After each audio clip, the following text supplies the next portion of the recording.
Vladimir Posner is an interesting figure in our time, largely raised in New York City.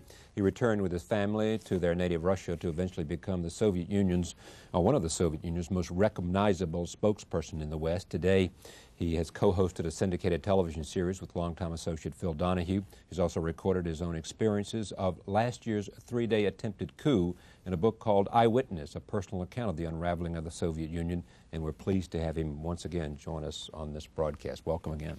Thank you. Tell me about America that you have seen. You've been out on a book tour, and that provides a really interesting thing because you're talking not only about the Soviet Union, but you get a sense of the feedback. You just returned from Lamar, Iowa. That's correct. All right. Right. And what's on the mind of the people in Lamar?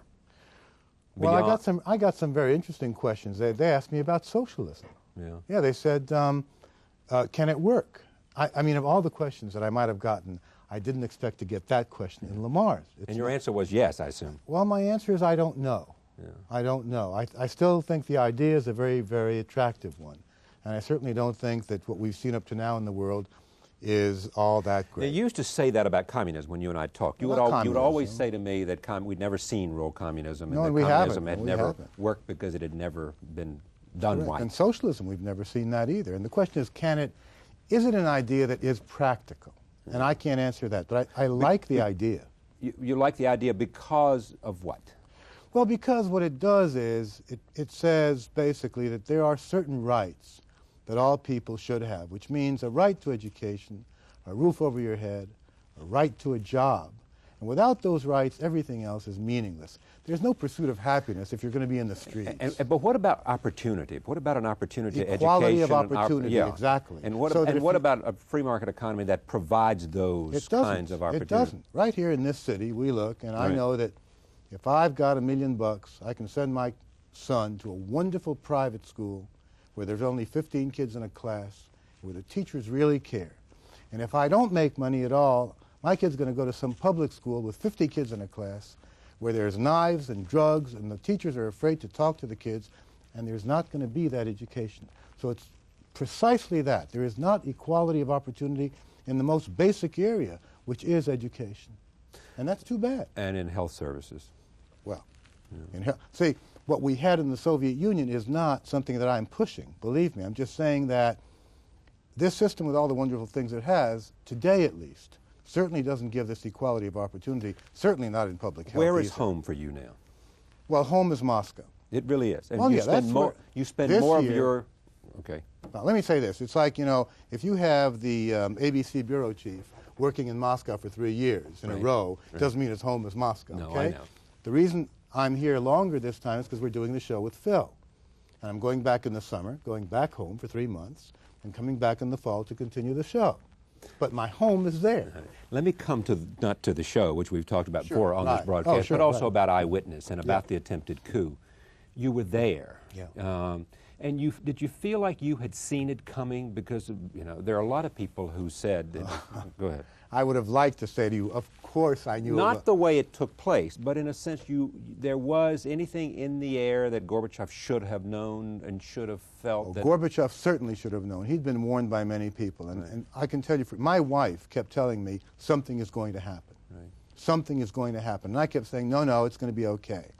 But I have to tell you that when it happened on that morning of August 19th, when I came back from my morning run and turned on the television set, and there it was. You thought Gorbachev was dead. I thought he was dead. I thought he'd been killed. Right. And I thought that we were all dead, not physically, but that it was all over. That these people who had, the army, the KGB, the party, the police, and basically the disillusionment of the people with Gorbachev and with Perestroika, they had it. So I felt it was all over, and I can't say that I was totally surprised that it had happened, but of course I wasn't ready for it. I don't think anybody was. Gorbachev was a hero to you up until that time. Is he? Well, look, in April I had been forced to leave Soviet television. Because you were criticizing Gorbachev. Right. But at the same time, he had changed the Soviet Union. He's still a hero to me. Okay, that's my point. That's what I was getting to. Exactly. He still is, notwithstanding that he should have seen what was happening, notwithstanding he all the mistakes he made. Exactly. He's a giant figure in 20th century history. No doubt about it. I'm angry at him because I think he missed some things. I think that the coup was a bad thing in that, let me try to put it this way. Perestroika, as I saw it, was the birth of a nation. And a birth is painful to the to the mother and it's a shock to the baby, but it's a wonderful thing. It's new, it's life. What happened after the coup was a premature birth. It happened so quickly. And what we have now is a tiny premature baby, and I don't know if it's going to live. So that in that sense, I would have hoped that things would have gone more gradually had Gorbachev not missed it. He missed it, why? Because he trusted the wrong people? He played politics too much. Yeah. He refused to really take a position, and at some point he decided that it was easier for him to deal with the hardliners, the people he knew inside out, than with this reformist element that kept yapping away and saying, we don't like this and we don't want that. So he decided he'd play the game with the hardliners. And they took him for a ride. He should have known better than to deal with someone like Khrushchev. He should have known better than to force a man like Yanayev down Parliament's throat when people voted against him. Because he was a hack. He was a total hack. And when he came back from the Crimea, Gorbachev, and people were saying, what are we going to do with Yanayev? He said, oh, don't bother. I'll just give him a call, and he'll give up himself. He had no respect for this man. What's going to happen to Gorbachev now? Well, he's coming to the United States, and he's Yes, going to be I given think- breakfasts and dinners, and he's going out to the Reagan Library, where I hear they're going to be charging $50,000, you know, just to attend. Well, I It'll be a mean, donation to the Reagan Library. Margaret Thatcher makes big money coming here and doing lectures. I mean, why not? No, well, I'm not criticizing. I'm just saying that is that going to be his role now? No, I think mean, I that saw where he was in a movie the other day for a few minutes. Really? Yes. Well, I think he's going to play the role of senior statesman. I think he's going to find that very much to And his he's beginning liking. to take pot shots at Yeltsin. Yes, he will take pot shots at Yeltsin. Now, there was a news article, an item that supposedly he'd been asked not to leave the country before April 10th because they want some kind of deposition on the coup from him. In other words, they're putting some pressure on him To keep him now, at home. kind of saying, don't shoot your mouth off. I think that's what they're really telling him. The message is, Play by the rules. Yeah. I think there is a bit of that going on. and what do you think of Yeltsin? Well, I know him. And I think, you know, I did an interview with Yeltsin when nobody else did. And one of the questions I asked him was, are you a Democrat? And he said to me, no. He said, you know where I come from. You know what society I grew up in. You know what party I've been part of. How can I be a Democrat? Hopefully, he said, the people around me will help me be more democratic. He was saying I'm not a Democrat because I don't understand democracy. Because it's not part of my experience or being. Not part of I my don't have makeup. democratic He's instincts. a very courageous man, no Right. doubt about it. He's shown leadership qualities. Yeah. He's had the courage to do things that are unpopular, but he's not a Democrat, and he is vindictive. Will he succeed or will he fail?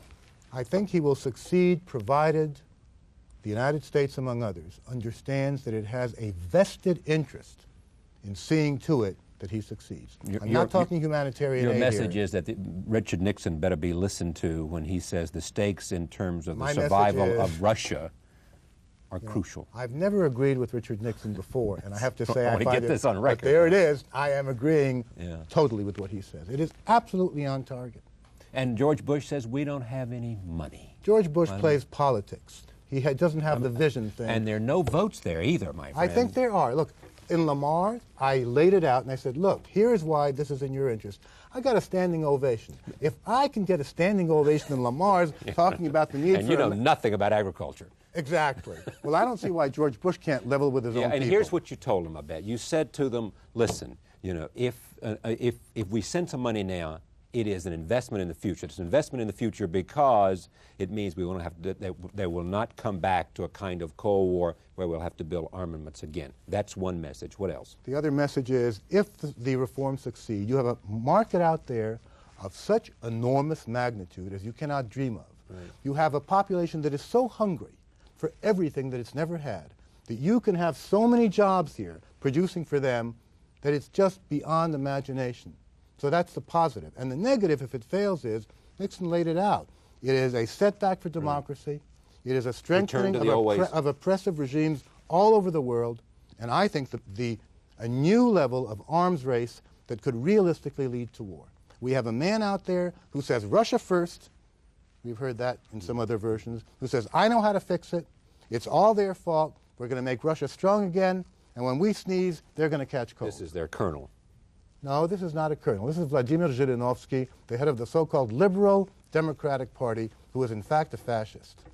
And he's been on Channel 13 in an interview, some of the material. And people should look at him and not laugh. Because he is prepared. He is prepared to do everything that he says. You know, back in the late 1920s, a man by the name of Schicklgruber wrote a book called Mein Kampf.